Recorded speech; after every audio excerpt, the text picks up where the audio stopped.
बीटीभी budget. नमस्कार।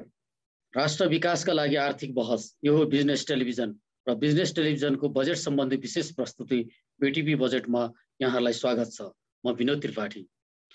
सरकारले आर्थिक वर्ष 2078-79 का लागि 16 खर्ब 47 अर्ब 57 करोडको बजेट ल्याएको छ। यो बजेट प्रति धेरैको मिश्रित प्रतिक्रिया आएका छन्। सरकारले के लोकप्रिय हुनकै लागि राम्रा कार्यक्रम ल्याएको हो त कि साँच्चै नै कार्यान्वयन गर्ने विभिन्न आधारहरू छन्? यो विषय टड्का रूपमा उठिरहेको पनि छ। एकातिर अध्यादेश मार्फत ल्याइएको बजेटको आकार ठुलो भयो भन्नेहरू पनि छन्, अर्कोतिर बजेटले सबै क्षेत्रमा सन्तुलन कायम गर्न सफल भएको भन्नेहरू पनि छन्। यो सरकारले पूर्ण बजेट ल्याउन पाउँथ्यो वा पाउँथेन त्यो अर्को राजनीति पाटो हो। तर हामी यो बजेटको विशेषता र कमजोरीको पक्षमा बहस गर्नेछौँ। आज हामीसँग हुनुहुन्छ नेपाल राष्ट्र बैंकका पूर्व गभर्नर डाक्टर चिरञ्जीवी नेपाल। हामी उहाँसँग कुराकानी गर्नेछौँ। डाक्टर साहब, यहाँलाई स्वागत छ बिजनेस टेलिभिजनमा। धन्यवाद विनोदजी। सरकारले बजेट त सार्वजनिक गरिहाल्यो। डाक्टर साहब, यहाँले पनि सरसर्ती अध्ययन गर्नुभयो होला। हाम्रो आन्तरिक स्रोत र दात्री निकायले दिने ऋणको अनुमानका आधारमा भन्नुपर्दा यो बजेटको आकार ठुलो हो वा सानो कस्तो हो? के अहिले यस्तो प्रकारको बजेटको आवश्यक थियो? अब यसलाई भन्दाखेरि अब सबभन्दा पहिला तपाईलाई यो बजेटको आवश्यक थियो कि थिएन भन्ने कुरामै जाउँ। किनभने अहिलेसम्म चुनावमा गर्न आएको चुनावी सरकारले चाहिँ नि यसरी पूर्ण रूपको बजेट लिएर आएको छैन। त्यसमा पनि यो चुनावी सरकार नभइकन यसको के पनि भयो भनेर भन्दा यो सरकारको वैधानिकता माथि नै अदालतमा मुद्दा चल्या छ। र अर्को चिज मङ्सिरमा कार्तिक र मङ्सिरमा दुईचोटि चाहिँ नि चुनावको दुई डेटमा चुनावको घोषणा पनि भइसकेको छ। यो स्थितिमा यदि पूर्ण रूपमा यो बजेट ल्याउनु कतिसम्म जायज हो भन्ने यो क्वेसन त छँदैछ। किन भन्दा साधन र स्रोतको उपयोग जुन सार्वजनिक ऋण लगायत राजस्व जनताको उपयोग चाहिँ नि संसदबाटै जनताकै प्रतिनिधिबाटै छलफल भएर त्यही आधारमा उनीहरूले बताएको नीति तथा कार्यक्रमभित्र समायोजित गरेरै लिएर आउनु पर्ने हो। तर त्यो नभइकन संसद पनि नभएको बेलामा पूर्ण खालको बजेट आयो। अब आउँदाखेरि पनि अहिलेसम्मकै ठुलो आकारको आयो, जसले गर्दाखेरि यसबाट चाहिँ के देखिन्छ भनेर भन्दा स्रोतले भ्याउन सक्ने स्थिति, हाम्रो राजस्व मात्रै स्रोतले भ्याउन सक्ने स्थिति नभएको हुनाले राजस्व नै हाम्रो त्यति उठ्छ कि उठ्दैन। कति 10 खरब 24 अरब राजस्व उठाउने लक्ष्य छ। अहिले नै हाम्रो राजस्वको लक्ष्यलाई चाहिँ हामीले नै अहिले नै संशोधन गरिरहेछौँ भने मध्यावधि समीक्षामा बजेट संशोधन गर्यौँ।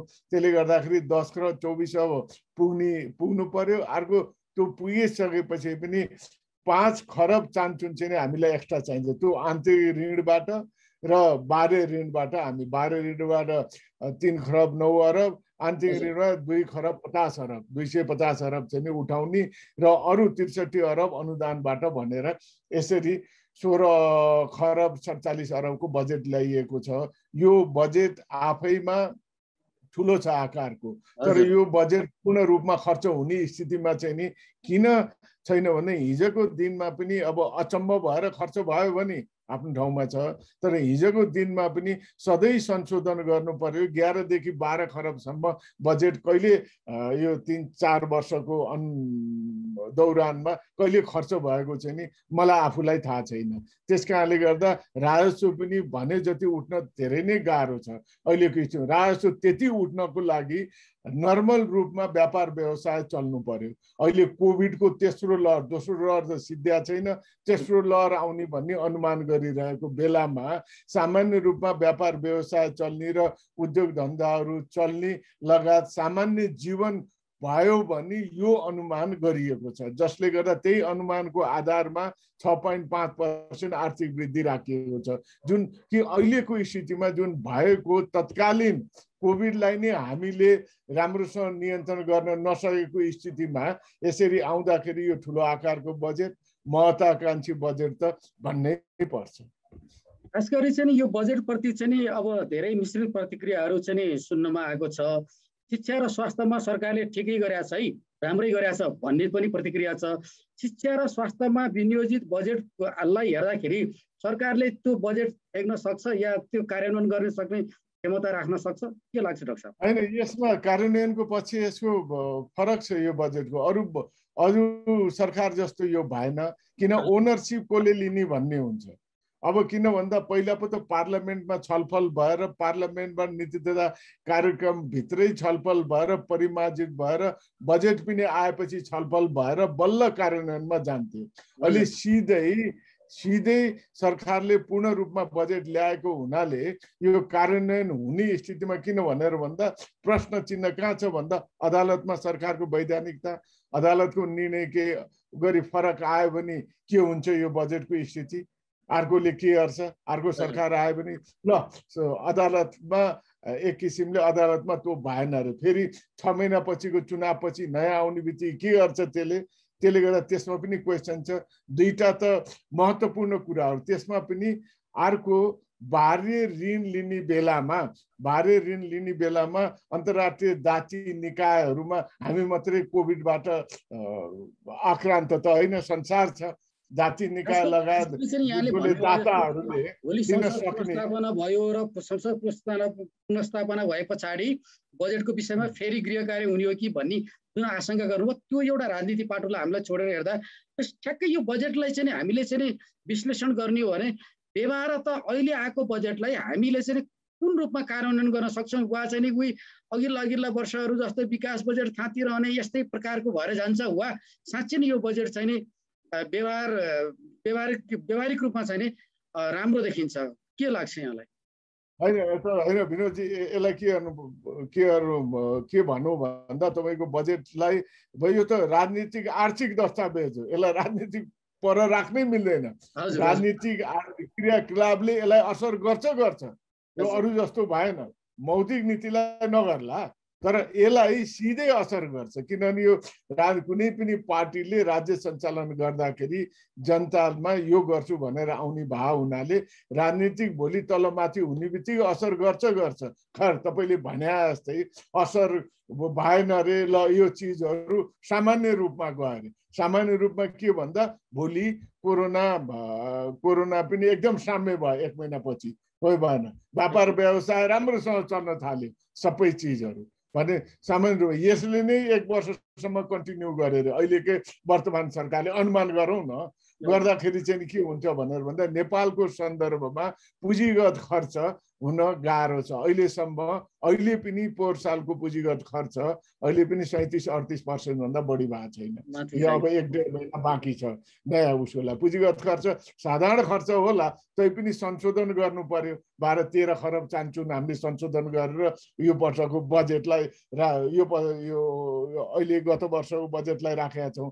त्यस कारणले गर्दाखेरि बजेट पूर्ण रूपमा कार्यान्वयन हुन सक्ने खर्च हुन नसक्नुको कारण के देख्नुहुन्छ?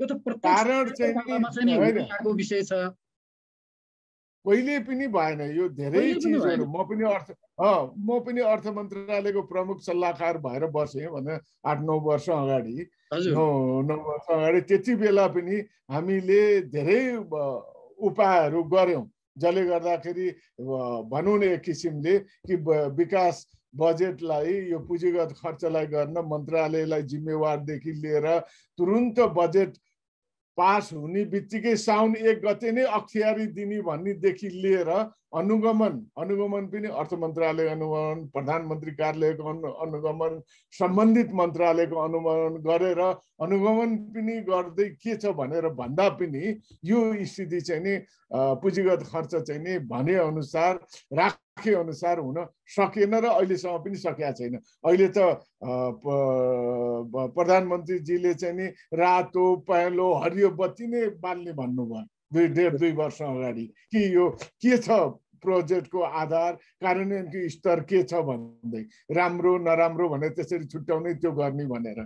त्यो गर्दाखेरि पनि कार्यान्वयन हुन सकेन। किन भनेर भन्दा जिम्मेवार रूपमा चाहिँ नि अब यसलाई के जिम्मेवार रूपमा अब भनौँ कि राजनीतिक पार्टी लगायत कर्मचारी संयन्त्र राम्रोसँग नमिलेको जस्तो चाहिँ नि मैले आफूले महसुस गरेको छु। किन भन्दा त्यो एउटा जिम्मेवारी रूपमा चाहिँ नगरे, किनभने कर्मचारीहरू पनि बेला बेला सरुवा भइरहने, मन्त्री पनि नहुने, कहिले को हुन्छ भन्ने, कर्मचारीहरू त सचिवहरू नै वर्षको 4-5 चोटि सरुवा हुने तल्लो लेभलको त्यही रूपमा हुने भन्ने यो कर्मचारी संयन्त्रले पनि ठुलो असर गरेको। र अहिलेको स्थितिमा यो जुन पुँजीगत खर्चलाई धेरै नै गाह्रो स्थिति चाहिँ नि मैले देखेँ। त्यस कारणले गर्दा विकास निर्माणमा जुन अनुमान गरिएको चाहिँ नि 6.5% आर्थिक वृद्धि सामान्य रूपमा कोभिड हटेमा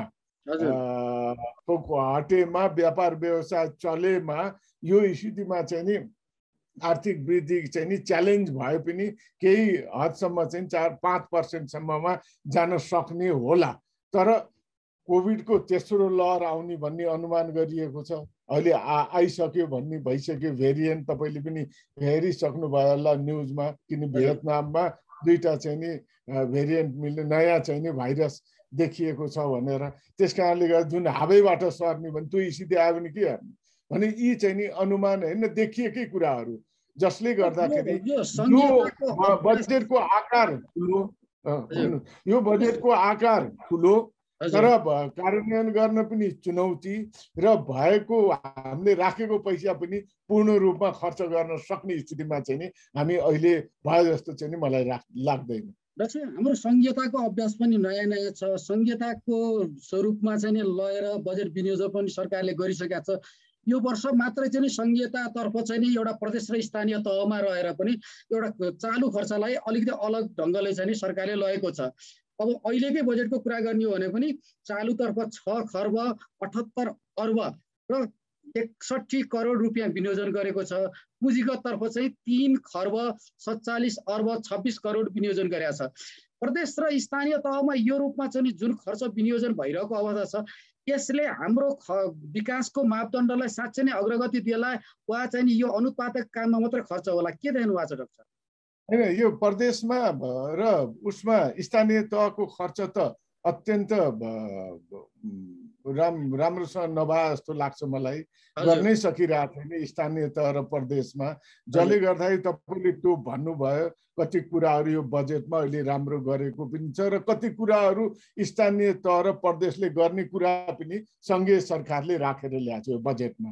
त्यसले गर्दा जुन चाहिँ नि उनीहरूलाई नै दिनुपर्ने कुरा थियो।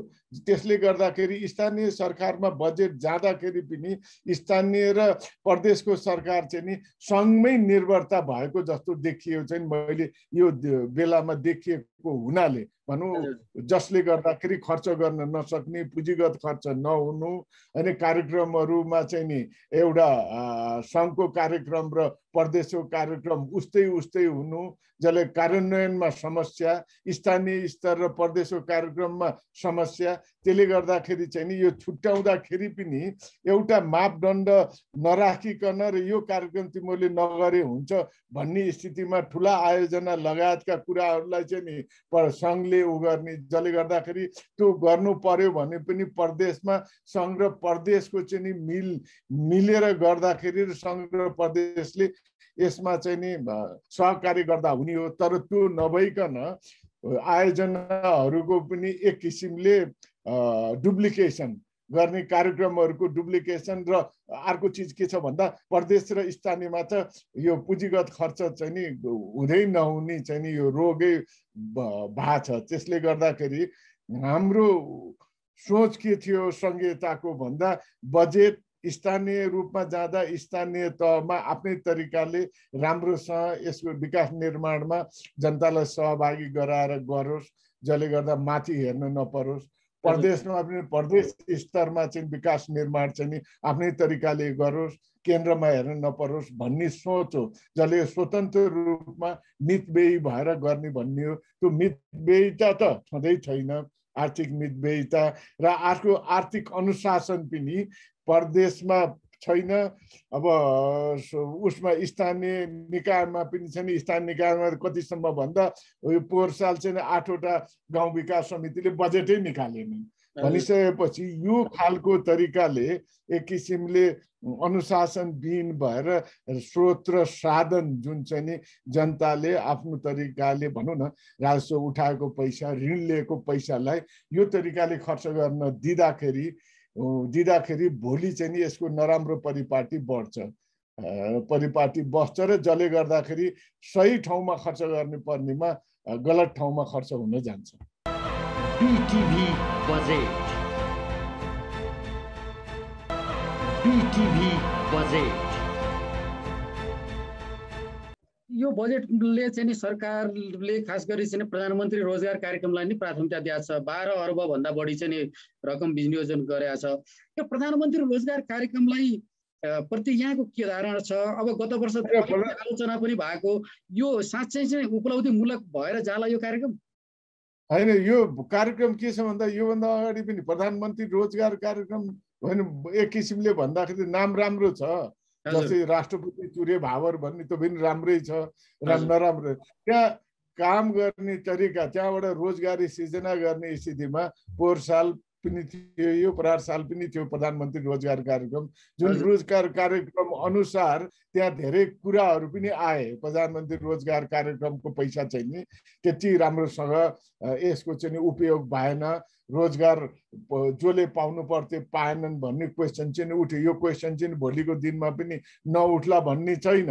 त्यस कारणले गर्दाखेरि कार्यान्वयन र अनुगमन सही तरिकाबाट हुन सक्यो भने अगाडि हुने हो। मैले तपाईँलाई भनौँ, बजेट हेर्दा सरसर्ती हेर्दा वितरण, अनुदान, छुट र सहुलियत हरेक प्याराग्राफ 2 प्याराग्राफ छोडेर त्यो छ, जसले गर्दाखेरि अब जनताले सहुलियत पनि पाछन्, अब छुट पनि पाछन्, अनुदान पनि पाछन्, भनौँ न वितरण पनि भएको छ भनिसकेपछि मान्छेले सरसरी हेर्दा कि ल ठिकै छ भने। तर जिम्मेवारले जसले राज्य सञ्चालन गर्ने, राज्य सञ्चालनसँग आबद्ध छन्, देशमा भएका बुद्धिजीवी वर्ग लगायतहरूले चाहिँ नि यो स्रोत र साधनलाई सही रूपमा उपयोग गर्नुपर्छ देशको आर्थिक विकासमा। भोलि त्यसको गलत तरिकाबाट उपयोग हुने बित्तिकै, गलत ठाउँमा उपयोग हुने बित्तिकै त्यो चाहिँ नि त्यसको भार स्रोतमा भार पर्दाखेरि चाहिँ भोलिको दिनमा देशको अर्थतन्त्र अगाडि बढाउनलाई गाह्रो पर्छ र अन्तर्राष्ट्रिय दाताहरूले पनि हामीलाई विश्वास गर्न छोड्छन्, जसले गर्दाखेरि भोलि पैसा लिँदा पनि अहिले पनि शर्तमै लिनुपर्छ। भोलि शर्तमा झन् बढी शर्त राखेर लिनुपर्ने स्थिति आयो भने झन् आवश्यकता भन्दा बढी अर्को क्षेत्रतिर चाहिँ लगानी गर्नुपर्ने स्थिति हुन्छ। त्यस कारणले गर्दाखेरि मितव्ययिता एउटा अत्यन्त महत्त्वपूर्ण, अर्को आर्थिक अनुशासन अत्यन्त महत्त्वपूर्ण र त्यस्तो यो मध्यम यो मिड टर्म फ्रेमवर्क भनेर जुन मध्यकालीन खर्च संरचना एक्सपेन्डिचर फ्रेमवर्क भनेर बनाएको छ, जसले गर्दाखेरि बजेटको आकार गर्दा साधन र स्रोत कहाँबाट जुटाउने, कसरी ठुला आयोजनाहरूलाई खर्च गर्ने र यसलाई कन्टिन्यू कति वर्षसम्म दिने भने त्यो फ्रेमवर्कभित्र आधारित भएर यो ल्याएको जस्तो मैले चाहिँ महसुस गरिनँ। त्यस कारणले गर्दाखेरि हामीलाई के लाग्छ भन्दा खर्र पढ्दा बडो राम्रो छ, म मजाले पढ्दै आनन्द आउँछ, किन छुट छ, अनुदान छ, सहुलियत छ र वितरण छ। त्यसले गर्दाखेरि कुनै तिर्नुपर्ने ठाउँ छैन, होइन, सब छैन, चिर्नुपर्ने ठाउँ छैन, करका दरहरू चाहिँ नि केही हेरफेर गरे पनि छुटै दिएको छ, कति भनौँ सहुलियत दिएको छ, सहुलियत दरमा ऋणहरू दिएको छ, जसले गर्दाखेरि चाहिँ नि अनुदान दिएको छ, जसले गर्दाखेरि त्यो जुन वर्गले पाउँछ र सुन्नेले उनीहरू त खुसी नै हुन्छन्। सामान्य मान्छेको नेचर पनि हो, किन जुन पाइरहेको छ त्यसलाई खुसी। तर त्यो कहिलेसम्म भन्ने निश्चितता हुनु, किन भन्दा कोभिडको निश्चितता छैन, यो कहिलेसम्म, यो जुन आर्थिक भार कहिलेसम्म हामीले बेहोर्न सक्छौँ भन्ने कुरा हो। किन यसको निश्चित यति वर्ष यति दिन यो पटक भन्ने छैन। त्यस गर्दा गर्दै पनि पर्यटन क्षेत्र यस्तो क्षेत्र चाहिँ सेवा क्षेत्र हो। तपाईँले अहिले हेर्नुभयो भने आर्थिक सर्वेक्षण 62% चाहिँ नि अर्थतन्त्रमा जिडिपीमा त्यसको योगदान छ। त्यो पर्यटन क्षेत्र अझै पनि उकासिन सकेको छैन, अझै त्यसलाई 2-3 वर्ष लाग्ने समयसम्म देखिने सम्भावनै कम छ। म यसैमा एकदमै गाह्रो। डाक्टर साहबले भने जस्तै चाहिँ नि केही अर्थशास्त्रीहरूले हिजो आजका कुराहरू सुन्दा पनि त्यो वितरणमुखी भयो, कनिका छरे जस्तो भयो, अलिकति चाहिँ भोट बैंक बटुल्न जस्तो पनि भयो भन्ने चाहिँ नि यो बजेटप्रति असन्तुष्ट राख्नेहरू पनि छन्। साँच्चै नै यो बजेटले भ्रष्टाचार र अनियमिततालाई कम गर्ला या चाहिँ नि झन् बढावा दिएला, यो के देख्नु भएको छ सम्भावना? होइन, यसमा अब तपाईँले किन भनेर भन्दा अनियमितता त अब आउँदैखेरि अब अध्यादेशबाट आउनुपर्ने, अध्यादेश भनेको थियो नि त, अध्यादेशबाट ल्याउनु पर्यो भन्ने पनि पछि लिएर आउने, अध्यादेश त ल्याउनु भन्ने त छैन, बजेटको कुरा छ। त्यसले गर्दाखेरि बजेट जेठ 15 मा आउने भन्ने कुरा हो र अध्यादेश ल्याउनु पर्यो भने अध्यादेश तर केही समयपछि लिएर आऊ या असार साउन 1 गतेदेखि लागू हुने भए हुनाले 1-1.5 महिनापछि लिएर आऊ भन्ने कुरा हुँदै पनि सरकारले चाहिँ नि बजेट लिएर आएको हुनाले अब यो बजेट कतिसम्म उपयोगिता हुन्छ र यसले सुशासनलाई कतिसम्म फरक पार्छ भन्ने कुरा चाहिँ नि अब भोलिको दिनले देखाउँछ। किन भनेर भन्दाखेरि यसको ओनरसिप तपाईँलाई भने नि मैले, ओनरसिप कसले लिने, कसले बनाएको भन्ने। भोलिको अहिले सरकार कन्टिन्यू रहिरह्यो भने चाहिँ यसले ओनरसिप लिन्छ। कन्टिन्यू रहिरहने भन्ने आधार के छ? आधार त छैन, जसले गर्दा मुद्दा चलिरहेछ, अदालतमा मुद्दा छ, यता चुनाव छ 6 महिनापछि। त्यस कारणले गर्दाखेरि चाहिँ नि भोलिको दिनमा यो राम्रोसँग सुशासित, किन बजेटमा त लेखिएको छ भ्रष्टाचार कम हुने, सुशासन हुने भनेर राम्रोसँग लेखिएको छ। तर हिजोको दिनमा जुन क्रियाकलापहरू भएका थिए सुशासन र भ्रष्टाचार सम्बन्धी, त्यसले गर्दाखेरि अहिले पनि त्यसमा चाहिँ नि त्यो नहोला भन्न गाह्रो छ, नहुनु पनि सक्छ, नभयो भने राम्रो। किन भन्दा छवि देखाउने हो, सरकारले आफ्नो छवि राम्रो देखाउन सक्ने स्थिति चाहिँ नि देखाउनु पर्छ। हजुर, खास गरी एउटा प्रशंसा पनि पछि यो बजेटमा चाहिँ सुनिएको छ, सांसद विकास कोषलाई चाहिँ यो सरकारले निरन्तरता दिएन अथवा यो सांसद विकास कोषलाई खारेज गर्यो, संसद विकास कोषमा जाने पैसाले सधैँ दुरुपयोग भयो भन्ने पनि छ। साँच्चै यो कोष खारेज भएको उपयुक्त देख्नु भएको छ या चाहिँ कस्तो लाग्छ यहाँलाई? अब हेर्नुहोस्, यसमा होइन, मेरो त आफ्नै छ यसमा, किन मैले आफैले यो सांसद विकास कोष चाहिँ नि सभासदहरू सांसदहरूलाई आफ्नो क्षेत्रमा के आवश्यक छ चाहिँ नीति निर्माण र कुराहरू चाहिँ नि आयोजनाहरू गर्ने भन्ने चिजहरू यो संसारको 30 वटा देशमा आफै हरेक सभासदहरूलाई त्यो क्षेत्रको जुन क्षेत्रबाट जितेको छ त्यो क्षेत्रको आयोजना कार्यक्रमहरू चाहिँ नि आफ्नो तरिकाले बनाउन सक्ने गरेर पारदर्शी तरिकाले खर्च गर्ने गरेर चाहिँ नि दिइन्छ। भारतमा पनि दिइन्छ, जसले गर्दा तपाईँले भारतमा घुम्न जानुभयो भने विभिन्न प्रदेशमा ठाउँमा त्यहाँ लेखेर राखेको हुन्छ यो आयोजना फलानो मान्नेको उसबाट आएको, यति पैसा लाग्ने, यति वर्षसम्म सिद्धिने भनेर स्पष्ट रूपमा यत्रो राखेरै बनाएको हुन्छ। जसले गर्दाखेरि अहिलेको गुजरात भन्ने जुन स्टेट छ नि इन्डियाको, यही सांसद त्यहाँको भारतमा पाउने सांसद विकास कोष भन्थे कति थियो त्यहाँ भनेर भन्दा 1 करोड, 3 करोड, 3 करोड र 5 करोड, अहिले कति पुरा छ थाहा छैन। त्यो सभासदहरूले त्यो रूपमा त्यो गुजरातमा त्यो पैसा पूर्ण रूपमा खर्च भएर गुजरात त्यो एक किसिमले धेरै विकास हुन सकेको, त्यस्तै अरू जिल्लाहरू र त्यही पैसा चाहिँ नि सभासदहरूले खर्च गर्न नसकेर राम्रो नभएर चाहिँ बङ्गाल अगाडि बढ्न सकेन।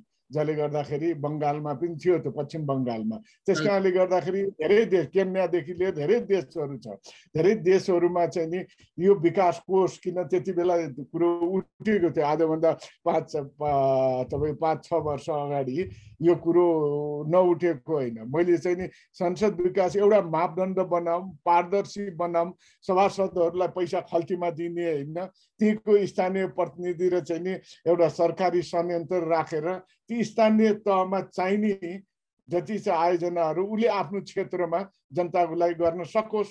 जसले गर्दाखेरि चाहिँ नि वैदेशिक रोजगारमा जाने कम हुन्छन्, स्थानीय रूपमा रोजगारी सिर्जना हुन्छ, जसले स्थानीय रूपमा उत्पादनदेखि लिएर सानसाना उद्योग व्यवसाय हुन सक्छन् भन्ने कुरा हो। त्यस कारणले यो बन्द गर्यो भन्दा पनि मलाई दुःख छैन।